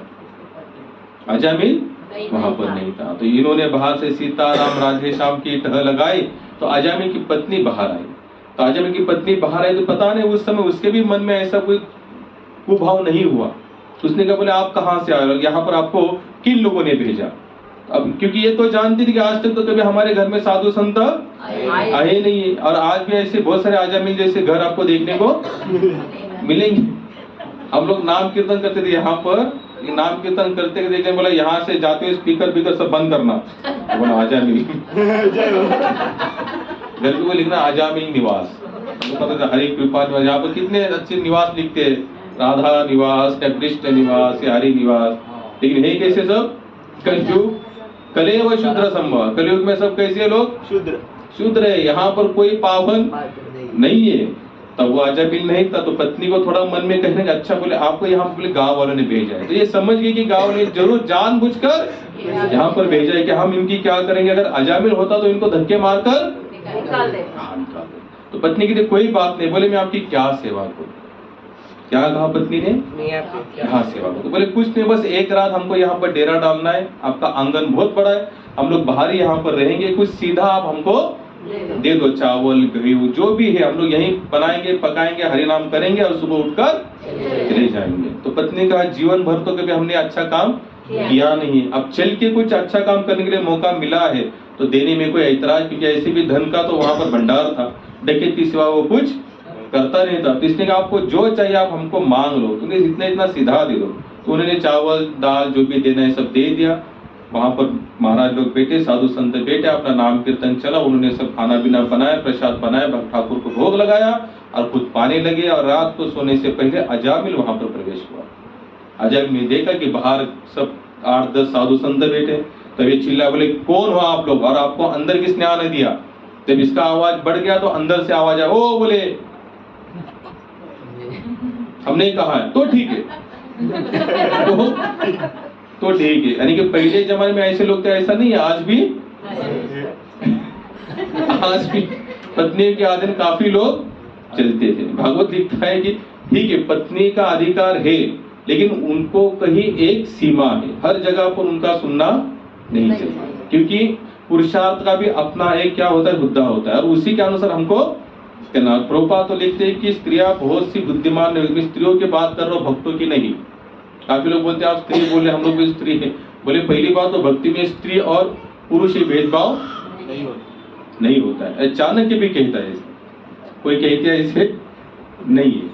कुछ एक तो महात्मा बताते हैं, बोले आप स्त्रियों को ऐसे बोलते हैं, बोले तुलसीदास कब बने? बायकोने सांगितलं हाँ। पत्नीने सांगितलं तिला, जेवढी माझी सेवा. जब तुलसीदास पूरी तरह से काम विकार होकर पत्नी के सिवा एक रात भी नहीं रह सकते थे, चले गए, पत्नी एक बार मायके चली गई, तो तुलसीदास वैसे पूरे बरसात में नदी को पूरा तरह से ये आया है, पूर आया हुआ है, भर चुके लबालब, तो एक मरे हुए शव को पकड़कर उस पार गए. अब वो दरवाजे से जा नहीं सकते, तो खिड़की से एक सांप लटक रहा था, तो उसको पकड़कर ऊपर चले. अब तो ऊपर जाने के बाद तुलसीदास जी की पत्नी कहती, आप यहाँ कैसे आए? बोले इतनी बरसात में. बोले मैं ऐसे ऐसे, अब एक बहता हुआ शव आया था, लकड़ा तो मिला, तो उसमें शव को ऊपर बैठकर तैरते तैरते इस पार आया. बोले यहाँ कैसे आए मेरे कमरे? बोले तुमने जो डोरी छोड़ी, रस्सी छोड़ी. बोले कहाँ रस्सी छोड़ी? बाहर आकर देखा तो लटका हुआ एक जहरीला सांप था. तो तुमको पता नहीं चला? बोले मैं तो बस तुम्हारे मोह में इतना पागल था, ना मुझे शव पता चला ना सर्प. तो उसी समय उनकी पत्नी कहती, अगर इतनी ही अटैचमेंट अगर आप भगवान से राम को पाने के लिए लगाते तो आपका बेड़ा, और वहीं पर तुलसीदास की आंखें खुल गई. लेकिन आज अगर सचमुच पत्नी के कहने से आंखें खुलती तो आज कितने सारे, लेकिन ऐसा नहीं, ये दुर्भाग्य हमारा. कितने भी बोलो पड़े रहेंगे. चलो आज तुरा हो गया तू मैं, कल तो हम लोग मन मिलाओ हो ही जाएगा. तो आजामिल को अंदर से आवाज, आजामिल ने कहा ठीक है. उन्होंने कहा तो ठीक है, फिर मेरे को लगे रहो, आप आपका भजन करो. अब आजामिल को अच्छा नहीं लगा, लेकिन पत्नी के अधीन था, क्योंकि वो इंद्रियों के अधीन था, इसलिए उसने अपना पूरा वेद पठन अध्ययन सब छोड़ दिया था, उसके अधीन रहने लगा. अब सुबह हुई, सुबह महात्मा उठे, स्नान संध्या हुई, जो भी हुई. अब जाने का समय आया तो उनके पत्नी को बाहर बुलाते महात्मा. बोलते आप थोड़ा बाहर आइए. बोले बोली और क्या चाहिए? बोले अभी कुछ नहीं चाहिए, आपने जो रात को सेवा की वही हमारे लिए बहुत बड़ी सेवा है, बस अब हम कुछ मांगो, आप हमसे कुछ मांगो. अब अजामिल की पत्नी कहती कि हमारे पास तो इतना बड़ा घर भंडार भरा पड़ा है, धन है, साधन सामग्री सब कुछ है, किसी चीज की हमें जरूरत नहीं. फिर भी महात्मा थे. महात्मा बोले आपके घर का खाया है तो कुछ ना कुछ लेकर जाएंगे. महात्मा किसी के घर का कभी फ्री नहीं खाएंगे, याद रखना. हो सकता है आप उनको कुछ साधन सामग्री स्वरूप में दो, कम से आपको हरे कृष्ण बोलेगा, हरे राम जय हरे राम कृष्ण हरि दो बोलेंगे. बोले एक बार माऊली बोलो बोलेंगे. तुको बरं सांगतात की बुडती हे जण पाहावणे डोळा म्हणून कळवळा, हे जण बुडतंय आणि इथपर्यंत सांगतात की तुमच्या पाया पडतो, एकदा तरी विठ्ठल बोला, एकदा तरी पाया पडून सांगतात. इथं आम्ही तर स्पष्ट सांगतो, तुम्ही थोडं तरी एकदा तरी बोला. महात्मा बोलता तुम्ही काहीतरी मागा, ते म्हणते मला हमें किसी चीज की जरूरत नहीं है. तो महात्मा देखते हैं कि अजामिल की पत्नी पेट से है. कैसे है? पेट से है. तो बोले ठीक है, अगर तुम्हें किसी चीज की जरूरत नहीं है तो हमारा एक ही कहना मानना. बोले कौन सा कहना? बोले तुम्हें अब जो संतति होने वाली है उसका नाम तुम नारायण. कहता हूं अब यहां से आगे ध्यान से सुनना. क्या प्रश्न था? परीक्षित महाराज ने जब इतने सारे नरकों का वर्णन सुना तो उनके मन में प्रश्न आया कि इंसान है, कहीं ना कहीं गलतियां तो इसके लिए कोई सरल तरीका नहीं है. तो उन्होंने कुछ ऐसे अटपटे तरीके बताए. बोले ये तो हम लोग को पॉसिबल, एक सरल तरीका. तो सरल तरीका बताते समय सुखदेव महाराज ने कथा की शुरुआत की थी. तो महात्मा कहते कि जो अब तुम्हें संतति होने वाली उसका नाम केवल नारायण. इतना कहकर महात्मा चले गए. महात्मा चले गए. कुछ दिनों के बाद अजामिल की पत्नी की प्रसूति हुई, लड़का हुआ, और अजामिल की पत्नी को याद आया कि संतों ने क्या कहा था, जो संतति होगी उसका नाम नारायण रखना. उस समय अजामिल की पत्नी कहती, अब अजामिल ने तो अपने हिसाब से अपना नाम रंगा बिल्ला भी चुना, क्योंकि वो भी वैसे ही था. अजामिल भी वैसे काम कर रहा था. पहले जमाने में ऐसे डाकू रहते थे ना, गब्बर उन्होंने कहा कि देखो इस बच्चे का नाम हम क्या रखेंगे, अजामिल कहते जैसे तुम कहो. अब विशेष देखो, अजामिल को 8 बच्चे हुए, 8वां बच्चा था उनकी कौन सी संतति, 8वीं. अब देखो घर में अगर छोटा बच्चा होता है ना, अगर 6-7 बालक पहले से है, लेकिन कोई छोटा बालक फिर जन्म लेता है तो माता पिता को वो छोटे बालक के प्रति, क्योंकि उसकी जो बोली होती है तो उसके रहन सहन खान पीन सब कुछ क्या होता है, आकर्षण होता है. अब ये अजामिल पूरी तरह से बूढ़ा हो चुका है. अब लेकिन ये नारायण यानी कि उस 8वें संतति जो थी, 8वां बच्चा था, उसके प्रति उसका विशेष मोह था, विशेष लगाव था। अब अजामिल कहीं पर भी जाता तो कहता नारायण तुम्हारे लिए क्या लेके आओ। कहीं से आता था तो पहले कहता नारायण कहाँ गया, फिर पूछा नारायण ने खाया, नारायण ने पिया, नारायण ने सोया कि नहीं, तो बार बार बार उसके मुख से क्या निकलने लगा, नारायण नारायण नारायण। तो उसकी स्मृति भी बनी रही नारायण नारायण नारायण। अब ऐसे करते करते करते अजामिल का अंतिम क्षण। अब अंतिम क्षण में देखो, जिस बंदे के प्रति हमारा विशेष आकर्षण होता है ना, आज भी लोग क्या कहते हैं, मरने से पहले इसका जो यानी जो अच्छी चीज है ये जिसको ज्यादा पसंद करता है, जैसे डॉक्टर भी कहते हैं हम इनको लेके जाओ, इनकी जो भी इच्छा है पूरी करो, क्योंकि पूरी नहीं होगी तो भटकना पड़ेगा, फिर कौवों को बुलाना पड़ेगा, फिर वो खाएंगे, नहीं खाएंगे तो गाय को, गाय नहीं खाएंगे तो फिर आखिर पानी में समर्पण करना पड़ेगा। संत कहते हैं कि मरने से पहले ही मुक्त होने का प्रयास करो। मुक्त होने का मतलब क्या है कि हमारी अटैचमेंट कहाँ बनाओ, भगवान में बनाओ। अगर अंतिम क्षण में भगवत सेवा की सोच करते हुए अगर मर जाएंगे तो भी हमारी मुक्ति निश्चित है, क्योंकि हमारा स्मरण कहाँ हुआ है, भगवान। अब देखो अजामिल का अंतिम क्षण आया है, अब नारायण के प्रति विशेष प्रेम है। अब नारायण को देखते देखते नारायण नारायण नारायण करते करते करते प्राणों। अब देखो प्राण छोड़ने के बाद एक कर्म का अंदाजा लगाया जाए। जैसे हमने इसके पहले 28 प्रकार के नरक देखे, पाप करेगा कहा जाएगा नरक में। अब अजामिल में तो पूरे जीवन में क्या किया है, पाप ही किया है। तो वहां पर कौन आने चाहिए, यमदूत। और यमदूत आए भी। अब यमदूत जैसे वहां पर आए, यमदूत ने भाई शास्त्र वर्णन करता है तो हमको इस बात को सच मानना चाहिए। तो यमदूत वो अपने रेड़े पे जो भैंसा होता है, भैंसे बैठकर आए, काले नीले वर्णन है। यमदूत दिखने में कैसे होते हैं, एकदम भयानक है, भय स्वरूप होता है उनका वो। तो जैसे वो आए और अजामिल को खींचने लगे, यानी कि एक होता है ये शरीर और एक होता है आत्मस्तर का शरीर होता है, जो चित्त अहंकार और मन से बना हुआ रहता है। तो उस शरीर को खींच रहे थे। मरने के बाद भी ये देहात्मा जो होता है ना, शरीर को त्यागना नहीं चाहते हम लोग जिंदा रहना चाहते। मरने के लिए कौन तैयार है यहाँ पर, कोई नहीं, लेकिन मरना पड़ेगा, शरीर को एक दिन त्यागना पड़ेगा। तो खींच रहे थे, तो उतने में विष्णु दूत भी वहां पर आए। भगवान के दूत होते ना ऊपर, जैसे यमराज के अपने दूत है यमदूत, वैसे भगवान विष्णु के भी विष्णु दूत है। तो विष्णु दूत दिखने में भी कैसे होते हैं, भगवान विष्णु जैसे होते हैं, कुछ फर्क नहीं। एक ही फर्क होता है कि भगवान विष्णु के पास कौस्तुभ मणि है और उनके दूतों के पास चतुर्भुज रूपधारी वो भी होते हैं विष्णु की। तो उन्होंने तुरंत कहा कि उसको आप हाथ मत लगाना। विष्णुदूत ने कहा था यमदूतों को आप हाथ मत लगाना, बोले आपका मेंबर नहीं है तो हमारे वैकुंठवासी मेंबर है। बोले ये कैसे हो सकता है, बोले पूरे जीवन काल में तो इसने क्या किया है, पाप किया है। तो पाप के हिसाब से इसको कहाँ लेके जाना चाहिए, नरक में लेके जाना है। तो आप कैसे कहते हैं आपका, बोले जो भी है इसने अंतिम क्षण में हमारे मालिक का नाम लिया। आपका मालिक, बोले नारायण। बोले इसने नारायण का नाम लिया है, इसलिए कहाँ चला जाएगा,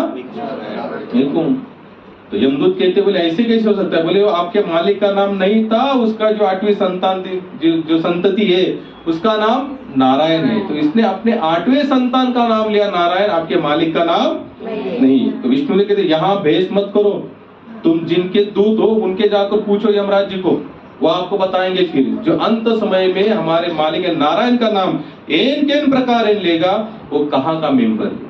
तो यमदूत वहां से निकल के पहले कहाँ थे, यमराज जी के पास। आगे बहुत बड़ा विश्लेषण है, वेळ काय झाला बड़ा। यमराज के पास यमदूत आते हैं और बोलते हैं कि ये कैसे आपने सृष्टि रचाई, सबके लिए अलग अलग नियम है क्या, बोले नहीं, सबके लिए एक ही नियम है।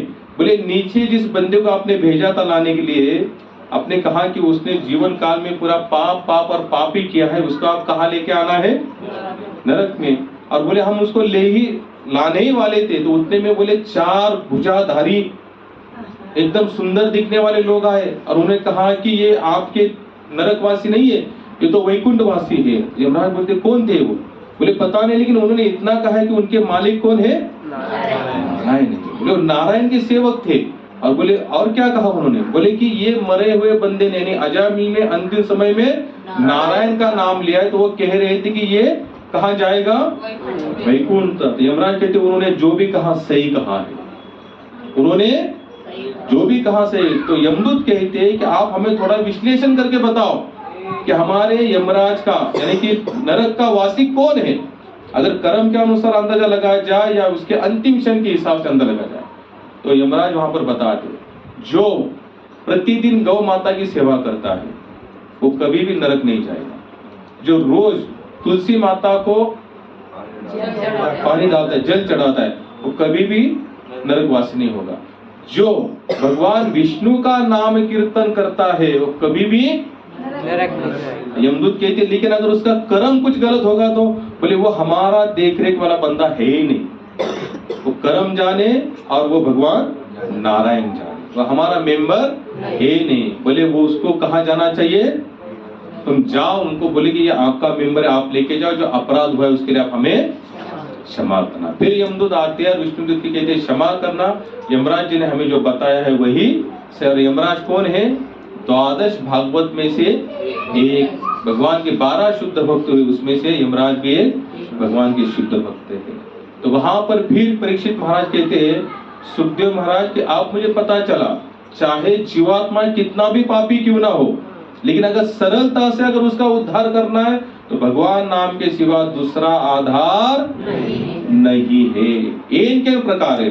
और सबसे बड़ा एग्जाम्पल हम देखते हैं ऐसी भक्तिवेदांत स्वामी प्रभुपाद कि जिन्होंने ऐसे ऐसे लोगों को भक्त बनाया जो कल मांस खाकर आते थे और आज उनके चरणों में बैठते थे, बोले ठीक है कोई बात नहीं, आप बैठो प्रसाद पाओ और हरे कृष्ण का जप करो। प्रभुपाद की हिस्ट्री यानी कि जो उनका जीवन चरित्र उसमें तो उन्होंने एक जगह पर लिखा है, प्रभुपाद कहते हैं जब मैं आरती करता था तो कुछ बच्चे यूथ यानी कि यंग बच्चे आते थे, वो सेक्सुअल वहां पर यानी कि शारीरिक संबंध के अनुसार वहां पर वो रहते थे।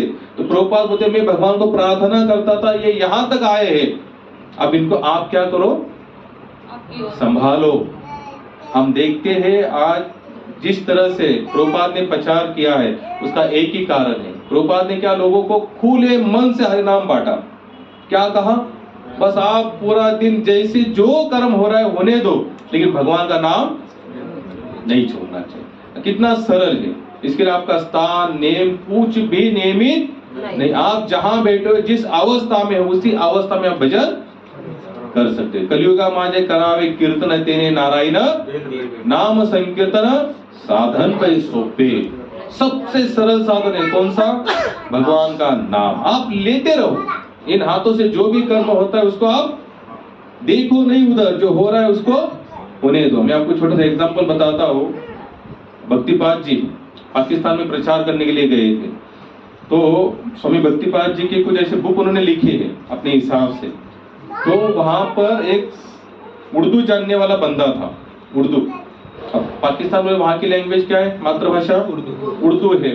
तो भक्तिपाद जी के बहुत सारे बुक्स उनको उर्दू में करने थे, लेकिन अभी जिसके बुक्स अगर जिस लैंग्वेज में करना है तो उस लैंग्वेज की पूरी जानकारी जो रखता है वही उसको कर सकता है। तो वहां पर एक बंदा उनको मिला, लेकिन उसको रोज की क्या लगती थी,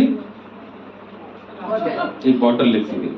जब वो बॉटल पीता था तो कहता मेरा दिमाग, कुछ लोग हैं ना आज भी ऐसे संसार में, बोलते जब तक लेंगे नहीं तब तक हम चलेंगे नहीं कुछ लेंगे फिर चलेंगे। तो भक्तिपाद जी ने कहा कि अगर वो कहता है कि पीने के बाद वो कुछ कर सकता है तो उसको पिलाओ उसको।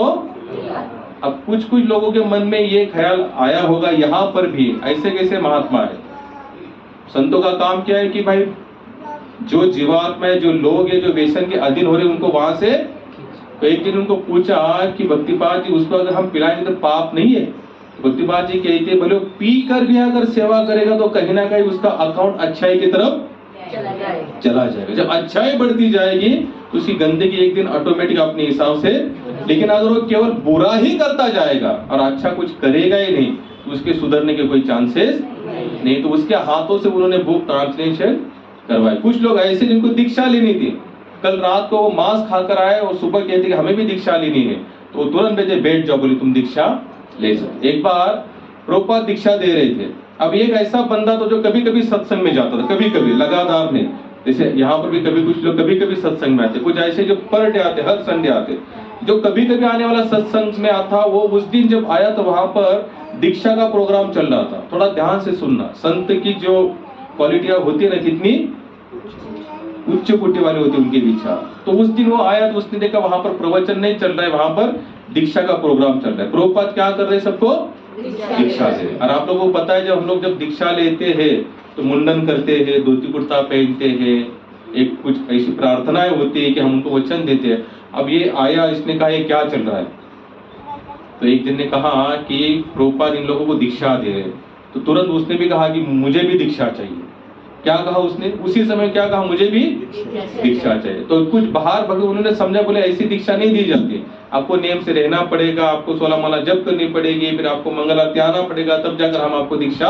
वो मानने के लिए तैयार नहीं। अब इसकी दाढ़ी बिड़ी बाल बिल सबसे चित्र विचित्र, तो बाहर झगड़ा करने लगा। तो प्रभुपाद को सुनाई दिया, बोले क्या हो रहा है बाहर। एक जन ने कहा कि प्रभुपाद एक बंदा ऐसा है जो कहता है कि वो आपसे दीक्षा लेना चाहता है, लेकिन हमने उसका समझा कि दीक्षा के नियम क्या है। वो कभी सत्संग में आता है, कभी सत्संग में आता नहीं है, और किसी नियम का पालन नहीं करते, लेकिन वो मान ही नहीं रहा है। तो प्रभुपाद ने कहा कि उसको अंदर बुलाओ।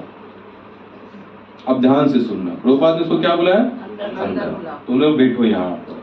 बोले तुम्हें दीक्षा चाहिए, बोले हाँ। तो प्रभुपाद ने कहा मेरे 2 ही प्रश्न है, अगर उसके आंसर तुमने बराबर दिए तो मैं तुमको दीक्षा दूंगा। तो ठीक है। तो प्रभुपाद, जैसे मैंने शुरुआत में आपको बताया था, प्रभुपाद 2 चीजों पर जोर देते थे, कृष्ण ही पूर्ण पुरुषोत्तम है, हम उनके दास है, हम शरीर नहीं। क्योंकि पूरी फिलोसॉफी इसी 2-3 बातों पर जमी हुई है। अगर ये 2-3 बातें आपके जीवन में है नहीं तो आप कभी भगवान को प्राप्त नहीं कर सकते। तो प्रभुपाद ने कहा पहले ये बता भगवान कौन है। अब इसने तो हमेशा सुना था कि भगवान, प्रभुपाद हमेशा कहते कि कृष्ण ही सर्व भगवान है। प्रभुपाद ने कहा कि बोलो भगवान कौन है, उसने कहा कि कृष्ण। प्रभुपाद ने कहा कि पहला आंसर सही है। दूसरा आंसर, बोले तुम कौन हो, क्या कहा, तुम कौन हो। तो हमेशा जानता प्रभुपाद हमेशा कहते हम दास दासानु दास। तो बोले मैं भगवान का दास हूँ। प्रभुपाद बोले बैठ जाओ दीक्षा के लिए, तुम्हारे अंदर क्वालिटी है। अगर हम कृष्ण को मान रहे और खुद को सेवक मान रहे तो हम इस मार्ग में टिक सकते हैं, अन्यथा कोई चारा।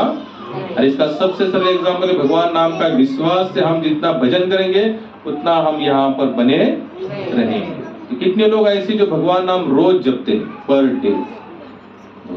जो लोग नहीं जपते वो लोग करना, सत्संग आप आएंगे जाएंगे, यहाँ आए, भटकंती तभी बंद होगी जब हम भगवान नाम का सहारा लेंगे। जब तक भगवान नाम का सहारा नहीं, हमारी गारंटी स्वयं भगवान भी नहीं लेंगे। हरे कृष्णा। किसी को कोई प्रश्न होगा तो जरूर पूछना। मेरा प्रश्न ये था, जीव गोस्वामी का जो एक इंसिडेंट आता है, जो आंखें बंद करके वो ये देख रहे थे, लीला देख रहे थे, तो वो किसी भी उनका इंटेंशनल नहीं था, वो जो मिमिक्री हुआ उनके ऊपर। सही बात है। तो फिर भी उनको उसका फल भुगतना पड़ा। हाँ। तो हमारे साथ भी रूटीन लाइफ में ऐसा होता है बहुत बार, हमारा इंटेंशन 0 होता है, किसी को भी कुछ भी दुख पहुंचाने का नहीं है, फिर भी ऐसा हो सकता है हमारा। तो उसके लिए हम तो गाँव भोजन वगैरह वैसा नहीं कर सकते। तो उसके लिए फिर क्या है? हमारे भजन में कहते अपराध शून्य वही लह कृष्ण नाम। हमारे अपराध शून्य हो सकते हैं। नरोत्तम दास ठाकुर कहते हैं कि हमारे अपराध शून्य हो सकते हैं जब हम कृष्ण का नाम ले सकते हैं। देखिए इस जीवन काल में हम चाहे तो, जैसे मैं आपको बताता हूँ भागवत में कथा आती है, लेकिन भागवत में कथा नहीं है, कथा है भागवत की, लेकिन उसके अगले जन्म वाली कथा और ग्रंथों में चित्रकेतु राजा की कथा आती है, जिनको 1 करोड़ रानियां थी। कितनी रानियां चाहिए आपने सुना होगा, मैं आपको केवल बताने जा रहा हूँ कि 1 करोड़ रानियां थी। तो उसमें एक बार अंगिरा ऋषि नारद जी वहां पर आते हैं। चित्रकूट और राजा थोड़ा नाराज होता है, बोले क्यों, बोले मुझे एक भी संतति है नहीं, आगे मेरा वंश नहीं बढ़ रहा है। तो वहां पर उनको फल देते जाते थे, इतना भी कहते बोले तुम्हारे भाग में है ही नहीं, तुम प्रयास करना। लेकिन चित्रकेतु कहते अगर आप इतना सब कुछ जान सकते हो तो आप हमें कुछ ना कुछ दे भी सकते हो। तो जिद कर उन्होंने उनसे आशीर्वाद, फल स्वरूप में आशीर्वाद ले लिया, और उन्होंने कहा कि आप जिस रानी को खिलाओगे उस रानी को आपको संतति होगी। तो अब 1 करोड़ रानियों में 1 फल है, बांटा तो नहीं जा सकता, तो किसी एक को उन्होंने खिला दिया, और उस एक से उनको एक संतति हुई जो संतति हुई। अब संतति, अब इतने सालों के बाद संतति हो जाने के बाद चित्रकेतु और उस रानी के प्रति, चित्रकेतु राजा को उस रानी को विशेष आकर्षण हुआ कि जिस रानी से उनको संतति की प्राप्ति हुई। अब 1 करोड़ रानियों का व्यवहार में थोड़ा सा परिवर्तन हुआ। अब एक ही रानी के प्रति विशेष ध्यान होने लगा। तब सब रानियों ने सोचा कि जब तक ये संतति हमारे बीच में नहीं थी, ये लड़का हमारे बीच में नहीं था, तब तक राजा हम सबको बराबर से ख्याल रखता था। बोले यही एक कारण है, हम इसको हटा देंगे। अगर शॉर्टकट में बताता थोड़ा सा, तो उन्होंने क्या किया, उस बच्चे के खाने में जहर मिला दिया। वो 10 साल तक उनके साथ रहा, बच्चे के खाने में जहर मिला दिया और बच्चा मर गया। और मरने के बाद उसी समय पर नारद जी और अंगिरा ऋषि वहां पर आए। तो बोले क्यों रो रहे हैं? बोले आपने जो फल दिया, फल के अनुसार बच्चा तो हुआ यहाँ पर, लेकिन वो अपने आप मर गया। तो बोले ये तुम्हारा था ही नहीं, ये तो भगवान की कृपा से आता एक लीला का भाग था। तो उसी समय नारद जी ने उस बच्चों को उठाया। उठाने के बाद, जैसे उठने के बाद फिर राजा का और उसके माता का फिर मोह उनके प्रति जाग उठा। जैसे राजा उनके नजदीक जाने लगे, बच्चे ने कहा बोले तुम मेरे माता पिता नहीं हो, मेरे सच्चे माता पिता तो भगवान है। ये तो मेरा कर्म था कुछ, जिसके कारण थोड़ा सा था, इसके कारण मैं यहाँ पर आया। तो वहां पर वो कथा भागवत में और अन्य ग्रंथों में आती है। तो वहां पर पूछा जाता है कौन सा था आपका कर्म जिसके कारण तुम यहाँ पर आए थे। अब कथा को ध्यान से सुनिए प्रभु जी। हमारे हाथों से गलतियां होगी, नो डाउट। तो कहते हैं कि ये गत जन्म में एक ब्राह्मण देवता थे और भिक्षा मांगकर आते थे और जंगल से लकड़ियां जमा करते थे। क्या करते थे? जंगल से लकड़ियां जमा करते थे। और लकड़ियां जमा करते, सूखी जैसी जो भी लकड़ियां आती तो चूल्हे के अंदर वैसे उसको देखते नहीं थे। जैसे मैंने शुरुआत में आपको एक ये बात जरूर बताई थी, हम लोग यज्ञ के लिए भी लकड़ियां लाते उसको चेक करना चाहिए, उसको कहीं पर कोई कीटाणु लगा है या कोई जो छोटी चींटियां होती है, दीमक जो हजारों के रूप में वहां पर होती है। बोले आपने एक बार बहुत बड़ा भंडारा किया, एक बहुत बड़ा सूखा लकड़ा लेकर आए और उसमें बहुत सारी दीमक लगी हुई थी और आपने चेक नहीं किया और वैसे चूल्हे के अंदर उसको धकेल दिया। और जैसे जितने भी दीमक लगी हुई थी सब वहां पर जलकर, और वही आपके कर्म का बंधन है जो रानियों ने, यानी कि आपकी जो और जो माँ है, सब जितनी रानियां जो आपको जहर देने का कारण एक ही था, यही रानियां गए जन्म में आपने जो लकड़ा चूल्हे में लगाया था उसमें जो दीमक लगी थी, ये वही सब यही थी।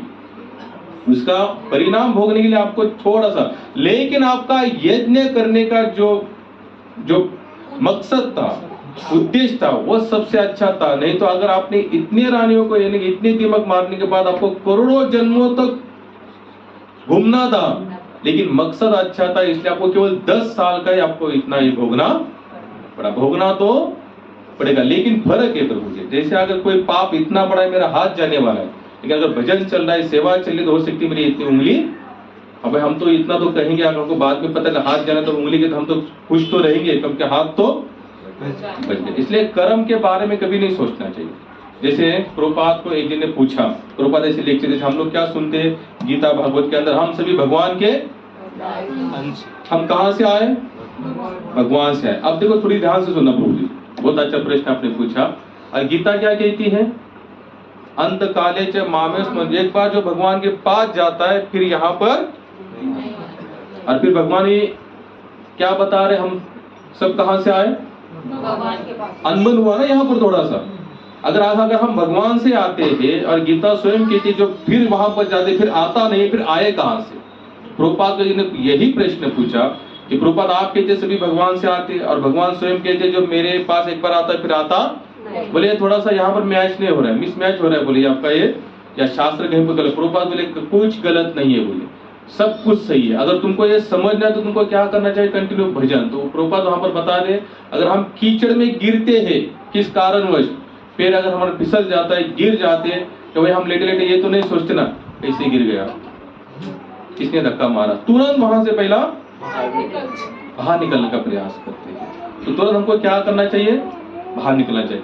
गलतियां तो होती रहेगी प्रभु जी, अपराध शून्य वय लह कृष्ण नाम। अगर हम कृष्ण का नाम लेते रहेंगे तो हमें कुछ ना कुछ यहाँ पर हमारी गलतियों की माफी हमें मिलेगी। और रही सेकेंड बात, भगवान ही डिसाइड कर सकते हैं। एका जनार्दनी भोग प्रारब्धाचा हरि कृपेचा नाश झाला।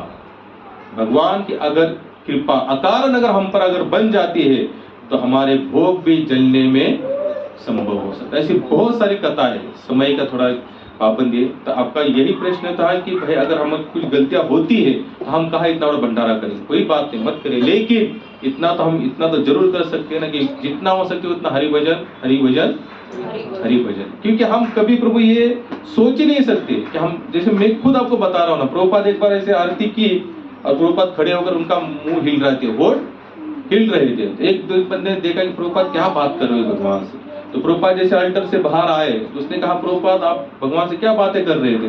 प्रभुपाद ने कहा मैं भगवान से ये बात कर रहा था, हे कृष्ण आपने जो मुझे यश प्राप्ति दी है, लेकिन फिर भी मैं जानता हूं मैं एक जीवात्मा हूं, गलतियां करना मेरा स्वभाव है, आप मुझे इस गलतियों से हमेशा हमारे हाथों में केवल क्या है, प्रार्थना है। क्योंकि हम इस बात को कभी सोच, इवन प्रभुपाद ने भी एक बार कहा मैंने इतने सारे भक्तों को ब्रह्मचारी बनाया। क्या बनाया? हम देखते हैं कि इस्कॉन एक ऐसी संस्था है जहां पर आपको अफलातुन ब्रह्मचारी मिल सकते हैं। स्यापरा वाले 20, 25, 30, 35 साल के, 30 साल के बच्चे यहाँ पर मिलते हैं। तो प्रभुपाद को जब अंतिम क्षण में बहुत व्याधियां हुई ना शरीर को, तो प्रभुपाद ने एक बार कहा भी था कि बोले इन बच्चों को मैंने सब ब्रह्मचारी बना तो इनके माता पिता का श्राप हो सकता है कहीं ना कहीं इसके पीछे कारण। लेकिन प्रभुपाद फिर भी कहते थे मुझे पूरा विश्वास मेरे भगवान पर, वो जो भी करेंगे उसको मैं स्वीकार करना है। और स्वामी भक्तिपाद जी की अगर आप लाइव देखेंगे, वो तो यही जानते थे हमेशा, कृष्ण के लिए कुछ भी करो, फिर कर्म के बारे में आप सोचो ही नहीं। अगर आपका उसके आप जो भी काम कर रहे हो उसके पीछे अगर भगवत सेवा लिखी है या भगवत सेवा का अगर आपके दिमाग में है तो कर्म को छोड़ दो उस पर, भगवान आपको जो फल देना है तो, लेकिन मैं तो आपके लिए कर रहा हूं। शास्त्र कहता है कि चूल्हे से चपाती नीचे भी गिरती तो भी ठाकुर को भोगने लगाई जा सकती, कि माता शबरी ने तो छिलके भी निकले, विदुर जी ने पत्नी ने तो छिलके चिल्लाए, और लक्ष्मण को जब माता शबरी ने बेर खिलाए तो लक्ष्मण को लगा ये झूठे कहाँ खाएंगे, और राम जी ने तो खाया तो उनको भी चुपचाप उन्होंने फेंक दिया। लेकिन कई एक रामायण ऐसा उसमें लिखा है कि जब लक्ष्मण जी को संजीवनी बूटी लानी थी ना, द्रोणागिरी पर जो चले गए तो वो बेर जो फेंका हुआ था उसी बेर में से वो संजीवनी बूटी बनी थी। यानी कि कर्म का हम अंदाजा नहीं लगा सकते क्योंकि हमारी बुद्धि इतनी विकसित है ही नहीं, पता नहीं क्या अच्छा है और क्या गलत है। अपूर्ण इंद्रिया है, अपन आज लगता है कि ये डिसीजन मैंने सही लिया, कल फिर लगता है अच्छा हुआ ये नहीं करता तो अच्छा रहता, फिर हमको कुछ दिनों के बाद लगता है कि नहीं ये करता तो। इसलिए हमारे पास कुछ नहीं है, हमारे पास केवल भगवान नाम के भरोसे चलते रहो चलते रहो चलते रहो। सफरिंग को किससे कनेक्ट करें हम? सफरिंग जो है लाइफ में, सफरिंग मींस मुझे इतना इंग्लिश नहीं आता। हम जो अभी तकलीफ भोगते हैं या जो पेन्स रहते हैं सब, अच्छा हम दुख का कहते हैं या जो भी समस्या हमारे जीवन में आती है, टूट गया लेकिन उसका तकलीफ अभी 2-3 महीने चलने वाला है, जो दर्द है वो पीड़ा है, उसको हम क्या कनेक्ट करें? फिर अगर कर्म अगर हम नहीं सोचे तो फिर उसको कनेक्शन किससे? नहीं, मैं बता दो ना प्रभु, अगर कर्म सोचते भी है, जैसे एक महाराष्ट्र में संत तुकाराम महाराज, उनके पैर में नारू हुआ प्रभु, नारू मतलब कीड़े पड़ते, कीड़े, और कीड़े इतने बड़े बड़े होते, जब इसको खींच कर निकाला जाता है तो इतनी सारी वेदनाएं होती है। तो तुकाराम महाराज के अगर जो तुकाराम महाराज सहज यानी इसी बॉडी पर यानी कि सड़ी गली हुई नाशवंत देह पर कहाँ चले गए? वैकुंठ। वो खुद कहते हैं केले कर्म भोगा वाले ऐसे उपजले मिले, बोले ये मेरा कर्म मैं भोग रहा, लेकिन भगवान मुझे इसके लिए आप पर कोई इंटरेस्ट, और ये भावना हमारी बनती है प्रभु जी। लेकिन हम जब कंटिन्यू भगवान का नाम देते रहेंगे, इसलिए भक्तिपाद जी हमेशा बताते कि हमेशा हर स्थिति में भगवान को क्या करो? धन्यवाद धन्यवाद धन्यवाद। हे कृष्ण आप जो कर रहे हो, अगर मेरा कर्म मैं भोग रहा हूं, और एक सेकंड एक पहलू ऐसा भी भक्ति का, या जो भक्त है महानुभव लोग तो यही कहते हैं कि भगवान आप हमें शुद्ध कर रहे हो। क्या कर रहे हो? इसी जन्म में आप हमको शुद्ध करना चाहते हो, इसलिए बार बार आप मुझे क्या दे रहे हो? समस्या समस्या समस्या दे रहे हो। और आप देखना प्रभु जी भक्तमाल करके हमारे यहाँ पर ग्रंथ है, या आप भी नेट पर देखना, यानी कि उस भक्तमाल में सभी भक्तों की कथा है, एक भक्त ऐसा नहीं है जिसको अपने घर द्वार को त्यागना पड़ा, या पत्नी बच्चे या शारीरिक व्याधि, सबसे वो बेचारा घिरा हुआ है। लेकिन अंतिम क्षण में वो क्या सोचता है? हे कृष्ण आप मुझे पूरी तरह से शुद्ध करना चाहते हो, इसलिए आपने मुझे इतनी सारी समस्या दी। लेकिन ये समस्या कौन मांगना चाहता है? कोई नहीं। हमें यहाँ पर समस्या नहीं, हमें बस सोचे और हमारा कार्य तुरंत, किसी भी प्रकार का दुख हम नहीं चाहते। कुंती माँ ने सबसे बड़ा एग्जाम्पल है, विपदा सर्वदा, कृष्ण मुझे क्या दो, विपदा विपदा विपदा, ये भाव हमारा बनेगा प्रभु। और जब तक ये नहीं बनेगा तब तक हम भगवान के प्रेम को प्राप्त नहीं कर सकते। एक माता जब उसको बच्चा होता है ना, आजकल तो माताएं सब सीजर करती है, कि पहले उसको जो पीड़ा होती है ना, वेदना है, तो शास्त्र भी कहते हैं जब वेदना होती है उसको बच्चे के प्रति बहुत घृणा आती है।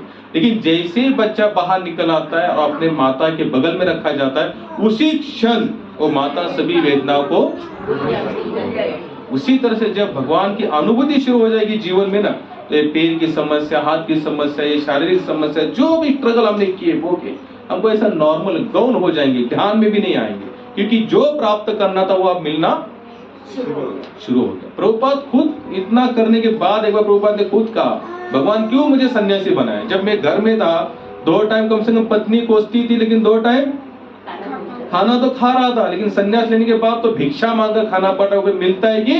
लेकिन वही प्रभुपाद जब उन्होंने पूरे विश्व में इस्कॉन नाम का स्थापना किया, तो प्रभुपाद कहते भगवान मुझे अब पता चला आपने जो भी मेरे लिए किया, मुझे शुद्ध करने के लिए वो प्रक्रिया थी, मुझे क्षमा करना जो भी मैंने आपको उल्टा सुल्टा कहा वो होगा। लेकिन जिस समय हमको वहां से अनुभूति, इसलिए संत कहते हैं लगे रहो।